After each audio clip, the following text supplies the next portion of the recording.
Does your design firm ever feel like a total roller coaster? Like once you finish a project, yay, except for now you're out of work and you need another project and another project. Well, stick with me because we are going to talk through how to seamlessly sign dream clients over and over again.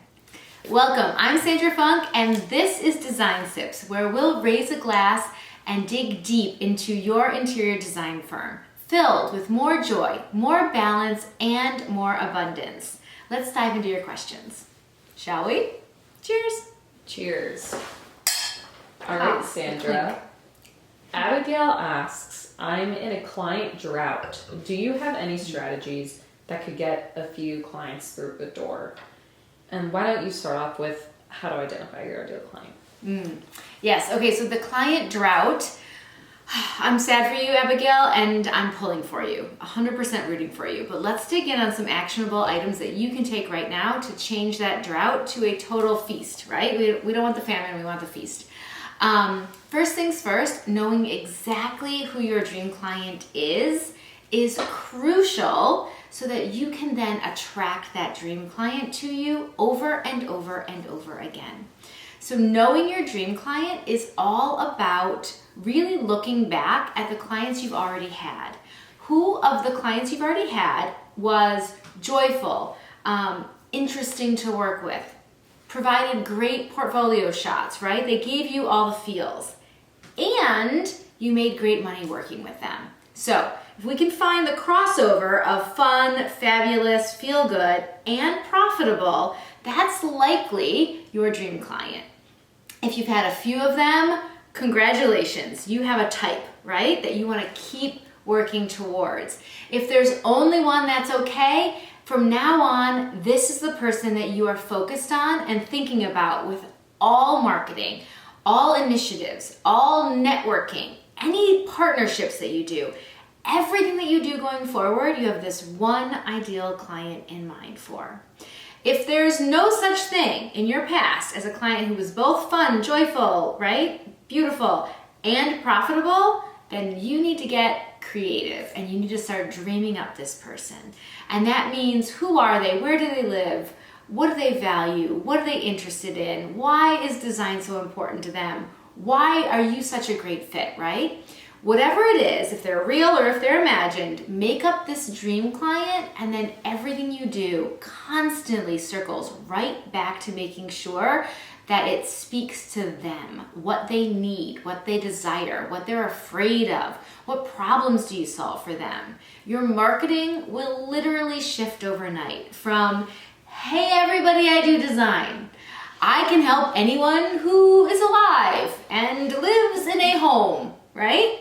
To someone opening up your Instagram, your article, your website and saying, oh, this designer works for me. They're speaking to my desires, my fear, my pain points, my goals in life, right? Do you ever see an ad and you're like, and next thing you know, you've purchased, and it like took no time and it was like, what just happened?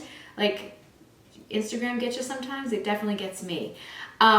It's because they know their audience and they know my pain and they know my desires and they get me so deeply that the next thing I know, I am doing downward dog on their beautiful cotton woven, very expensive yoga mat because they get me. That's the level that you need to get every client going forward, especially if you're in a drought. You will literally have the floods coming in. Absolutely. Make sense? And what are the dangers of not getting specific about your ideal client? The dangers of not getting specific are wearing yourself completely out with marketing, being just exhausted trying to be everything to everyone. Also, when we're not specific, I think one of the biggest things, this underlying benefit to really knowing who our dream client is that the dream client inherently is your dream, so they know you, like you, get you, right? So you get to be more of who you actually truly are, your true authentic self, when you know exactly who your client is, because your client loves you. Therefore, you get to be your true self. So when we are trying to be everything to everybody, we go into, I am going to dress like an interior designer. I am going to talk like a very professional businesswoman. I am going to go to the networking events that professional business people go to. And all of a sudden we lose who we really are. The reason that someone likes you, knows you, trusts you to begin with is like plasticized, right? We go dead in the eyes. So you want to put away the dead in the eyes business person and become you and bring you to the table with all the crazy and all the richness and all the interest and all the nuance. That is going to actually attract real humans, not weird business bots, which, have you ever worked with a weird business bot? Because there are real humans who are actually like business bots, and they are not what you want to accidentally attract if you're being business Sandra. It's very yucky, soulless, soul crushing, all bad. Don't do it. Let's have wine. Cheers. Cheers. And if you want to bring more of yourself and you like the sound of that, give us a comment or a thumbs up. Yeah. Would you be more happy if you could be more you in your business, especially in your marketing, right? Where we can get overly perfectionist and overly what we're supposed to do. This whole expectations thing, bleh, disgusting. Throw it away. Yeah, totally. Summer asks, some clients have the perception of dream clients, but end up being total nightmares. Where am I going wrong? Okay, Summer, we need to know our flags, right? We're looking for those red flags. Those little tells in the potential client process that we see over and over and over again that indicate that this is not actually a dream client. This is someone pretending to be on their best behavior because they really want to work with you, but they're really a scary, yucky bot or something. So you need to really hone your skills at listening and paying very close attention. So for me, some of my red flags that are very helpful, and it's always helpful to share with others. So get going, get that brainstorming on the red flags going. Someone who doesn't offer me a glass of water when I'm a couple of minutes into their home, doesn't offer to take my coat, is really hard to schedule with, right? If getting that potential client meeting on the calendar took 3 months and 500 phone calls, then every meeting is probably going to take 3 months and 500 phone calls. That's a red flag, right? Are they prioritizing you? Kindness. Many years ago, we made a very big decision. Kind is the first attribute of all of our future clients. It is the most important point. And so we can see kindness in phone etiquette, in etiquette when you're in their home. Do they give you eye contact? Are they acting rushed and too busy for this? Are they paying attention to their nanny and their cleaning lady and their kids and their gardener and their husband and their cell phone, but not you, right? All of these, oh my gosh, the way that they interact with their partner and the other decision maker that's in this program, right? That is huge. Do not assume, oh, they're in a fight, oh, they're cranky, oh, la, la, la, la. Just assume that the way that they interact with each other is a tell, right? It's information that you're supposed to be receiving in this moment. The universe is screaming at you to pay attention. All we have to do is open our eyes and listen. So important to go back to your team after a potential client meeting, or if you have a team member, do that first call, which I love to have a team member take that one, and have a conversation. How do they feel? What were your thoughts? What is your gut telling you? What were the flags, right? What's coming through? And not ignore any of it.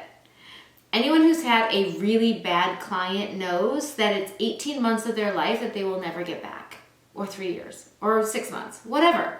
But when you're in that and you have nothing to do but finish it and get through it, it is so painful. And I know every single one of you knows you knew in your gut that they were a pain in the butt way back in that potential client process, but you probably ignored yourself because you were in gotta sign the next client mode. Well, the truth is that there are a ton of amazing, incredible, beautiful dream clients out there. but you gotta leave room for them. You gotta say no to the not so good so that you have room for the yes when they do show up. Yep. Cheers. Cheers. If you are liking this content, go ahead and hit the subscribe button to get more videos like this one. There's so much more. So much more. And lastly, Alicia asks, how do I set myself apart from other designers? Alicia, you have my mother's name. Very nice. How do you set yourself apart from other designers?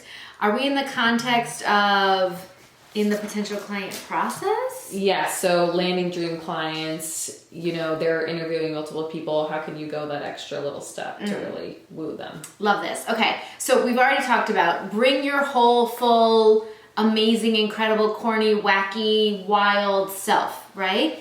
Do not go into bot mode with this stance. Make sure that you are yourself. If you are interesting and unique and you take salsa lessons and you love to crochet and you have won standing on your head competitions and you are a world champion hula hooper, bring all of your interesting self to the picture, right? Especially if you're competing for this job with others. Make sure that you are not leaving any of that nuance behind. Don't come in there and just be another pretty lady who does pretty things with a pretty portfolio. Be you. That's number one. Number two, show that you are serious, that you are a business person, not a hobbyist, that you are an expert, not a newbie. And even if you're a newbie, you're still 10,000 hours ahead of wherever everybody that homeowner is, right?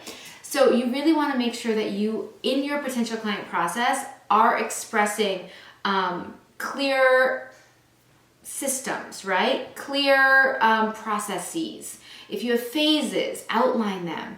If you have ways of working, describe them. One of the best things that we know to do is our potential client presentation. It combines the beautiful portfolio images with the process of working with our firm and walks them through that step by step by step. There is nothing more impactful than the client walking in their mind through what it's going to be like to work with you, as well as having a lively, fun conversation about it. It really goes all the way to securing you that dream client job. Is that what you're thinking? 100%. Okay, we did it. And another one of our favorite tools for vetting is our initial call script, which we will link for you guys here. That is one of the best, and it is yours. Just do whatever Sarah says to do on the interwebs. The call script, for me, is a huge, huge first step into making sure that you understand and vet that potential client. I love to have a team member do it. It's one of the very first things that I delegated when I first went from a one woman only to the tiniest little team. And that's because for me, it's important that we understand if they are the right fit, size, location project for me. My heartstrings can get super pulled and I can get super caught up in the fact that someone is like, I've been watching your career, I've been wanting to work with you for years, we finally saved up and we have $10,000 to spend. And I'm like, I have to do this project, these people are incredible. It is so not in the scope of my ideal dream client, right? It's not doesn't meet my minimums, it's not in my service area even, right? But I would get myself all into the heartstrings and I would end up with this roster of clients that were not serving me as a businesswoman, but were serving their desires, right? And we really giving that script, even if I do the script, it still gives me a little distance. It still causes me to be rational and methodical with the questions that I ask and not get swirled up in emotion. So this is important. You're going to want that script. So get it wherever it's happening. You need to say yes to the script. And that's all our questions for today. That's it, y'all. Happy design sips. I'll see you next time. Cheers. Cheers. And we're going to finish this one.